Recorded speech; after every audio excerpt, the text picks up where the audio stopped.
I never saw it coming.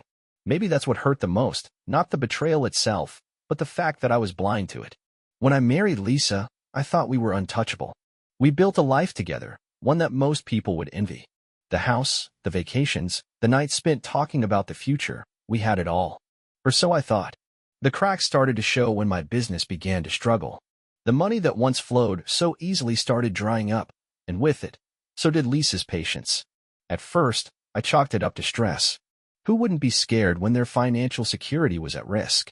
I was working harder than ever, desperate to turn things around.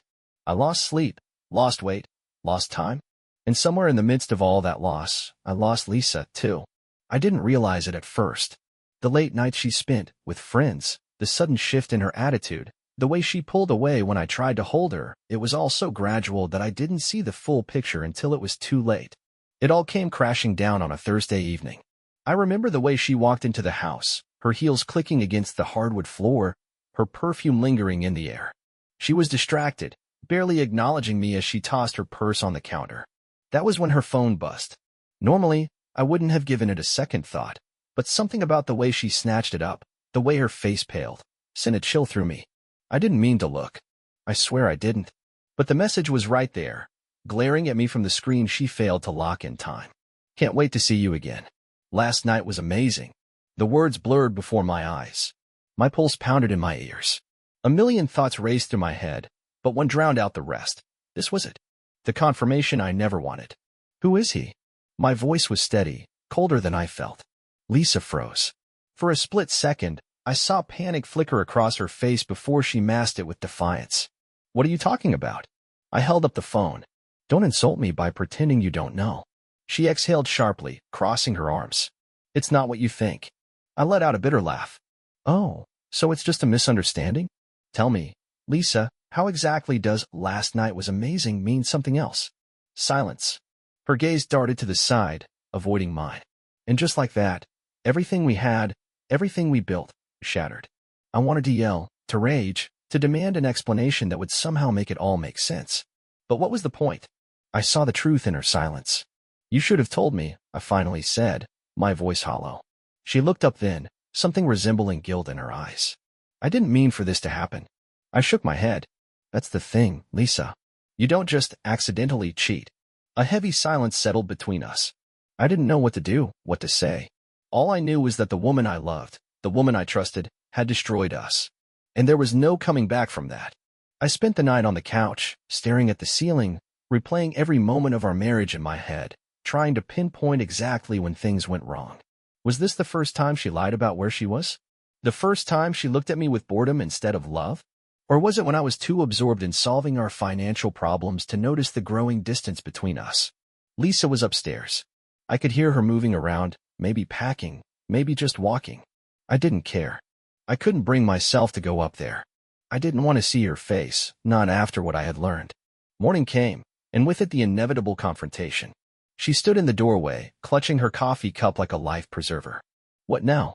She asked, her voice quiet. I sat down, rubbing my temples. You tell me, Lisa. You're the one who rejected it all. She sighed, putting her cup on the table. I never wanted to hurt you. But you did. I met her gaze, searching for remorse, anything that resembled the woman I had fallen in love with. Why? She swallowed hard. I don't know. Maybe I was lonely. Maybe I was angry.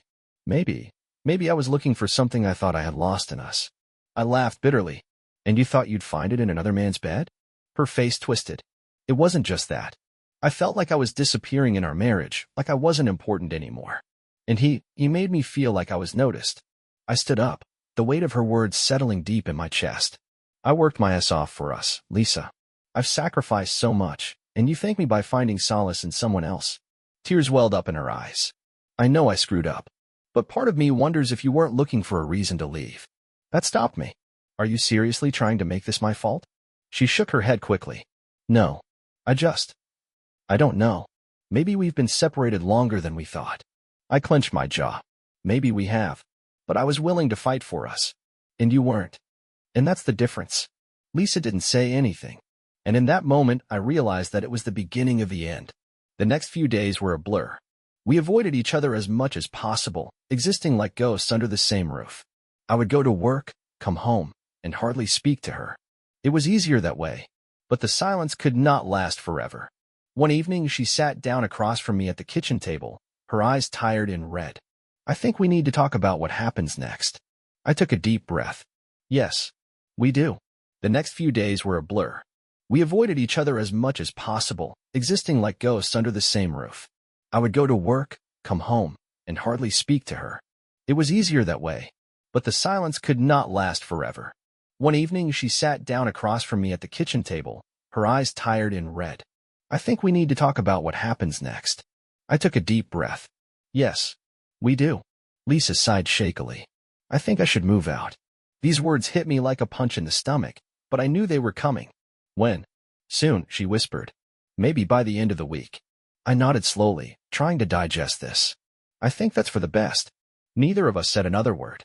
We had nothing else to talk about. The next few days passed in a daze. Lisa and I moved around the house like strangers, speaking only when necessary. She started packing, putting our lives into neat little boxes. I couldn't bring myself to help.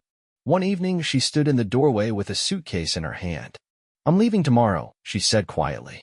I nodded. Good. Neither of us had anything else to say. Because really, what was left? Liza's last night at the house was quiet. We hardly spoke, avoiding each other like strangers. The next morning, she was gone. The silence she left behind was deafening. Every corner of the house echoed with memories of who we were. I stood in our bedroom doorway, looking at the empty closet, at the missing pieces of our life together. I didn't know how to go on living, but I knew one thing. I had to do it. The first few weeks were the hardest. Everywhere I turned, I found traces of her. An old sweater tucked into the back of the couch, her favorite coffee mug left behind, strands of her hair still clinging to our pillows. It was as if the house was filled with ghosts of the life we once had. I tried to distract myself. I threw myself into my work, stayed late at the office, went out for drinks with my colleagues, just to avoid going home. But no matter what I did, the emptiness haunted me. One evening, I found myself scrolling through my phone, stopping at Lisa's number. I wondered if she was struggling too, if she regretted what she had done. But I knew I shouldn't call her. Some things can't be fixed. Instead, I made a decision. I needed to start from scratch. I started packing up the things that reminded me of her, packing up the past to make room for what was to come. It was time to get my life back, even if I didn't know what that meant yet. One step at a time, I told myself. One day at a time. A month passed, then two. The pain was still there, but it was dulling. I found solace in routine, in rebuilding myself piece by piece.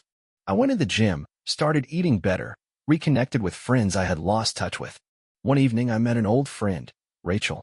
We had met many years ago through mutual friends, and a spark had flashed between us.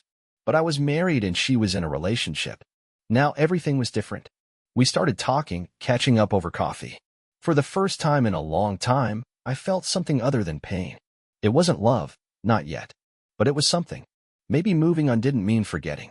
Maybe it was about learning to live again.